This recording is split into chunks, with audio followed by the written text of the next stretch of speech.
Iran की media की report के मुताबिक इजराइल के ईरान के फोर्डो परमाणु स्थल पर एक बार फिर से बड़ा हमला कर दिया है।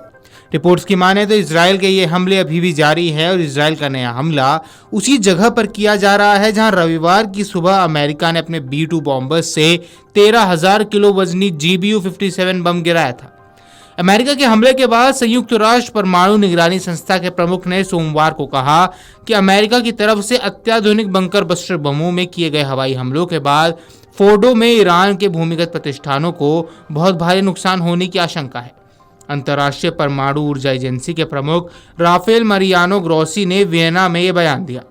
ग्रोसी ने कहा कि उपयोग किए गए विस्फोटक आयुध और सेंट्रीफ्यूज की अत्यधिक कंपन संवेदनशील प्रकृति को देखते हुए बहुत ही महत्वपूर्ण क्षति होने की आशंका है। साथ ही कहा कि इस समय IAEA सहित कोई भी फोर्डो में भूमिगत क्षति का पूरी तरह से आकलन करने की स्थिति में नहीं है। इजराइल के 2 अधिकारियों के हवाले से यह भी कहा गया है कि ये दिखाने के लिए पर्याप्त सबूत है कि ईरान ने हाल ही के दिनों में फोर्डो न्यूक्लियर साइट से कई संवेदनशील उपकरण और यूरेनियम हटा दिए थे। इसके अलावा ट्रंप की हालिया धमकियों की वजह से ईरान ने 60% शुद्धता तक समृद्ध 400 किलोग्राम यूरेनियम को पहले ही हटा दिया था। इजराइल की सेना ने कहा कि सोमवार सुबह ईरान से इजराइल की तरफ मिसाइलों की बौछार की गई है और इजरायली सेना ने बाद में कहा कि ईरान में भारी बमबारी हुई, जिसके बाद जॉर्डन और मध्य इजराइल में सायरन बजाए गए। इस बीच सशस्त्र बलों के कर्मचारियों के संयुक्त प्रमुख ईरानी जनरल अब्दुल रहीम मौसवी ने सोमवार को अमेरिका को चेतावनी दी कि उसके हमलों ने ईरानी सशस्त्र बलों को अमेरिकी हितों और उसकी सेना के खिलाफ कार्रवाई करने की खुली छूट दे रखी है। मौसवी ने कहा कि रविवार को ईरानी परमाणु स्थलों पर अमेरिकी हवाई हमलों के बाद ईरान ऐसा करने में संकोच नहीं करेगा। उन्होंने अमेरिकी हमलों को ईरान की संप्रभुता का उल्लंघन, देश में इजरायली युद्ध में प्रवेश करने और देश में आक्रमण करने के समान बताया। ईरान की सरकारी ईरान समाचार एजेंसी ने मौसवी के बयान के बारे में खबर जारी की है।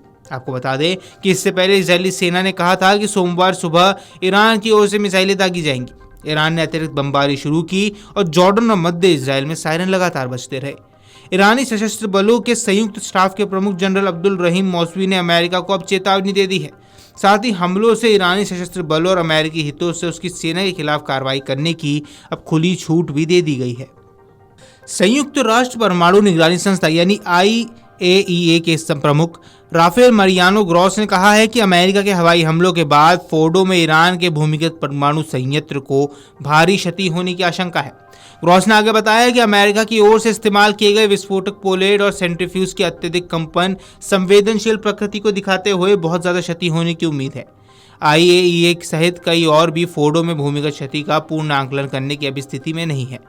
वहीं केंद्रीय मंत्री नितिन गडकरी ने सोमवार को कहा कि अनियंत्रित अति महत्वाकांक्षा ने वैश्विक स्तर पर अब संघर्ष पैदा कर दिया है।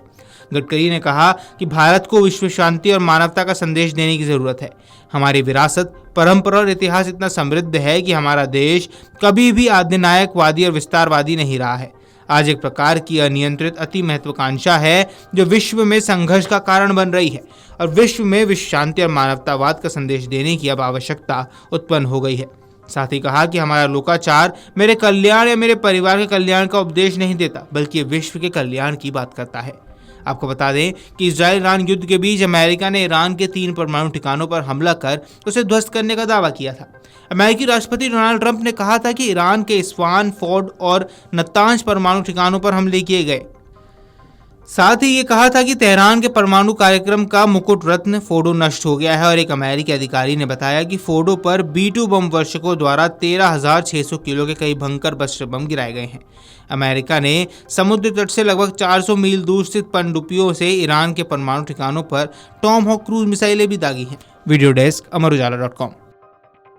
अगर आप ये वीडियो YouTube पर देख रहे हैं तो हमारे चैनल को सब्सक्राइब कर बेल आइकन दबाएं और Facebook पर देख रहे हैं तो हमारे पेज को लाइक करें।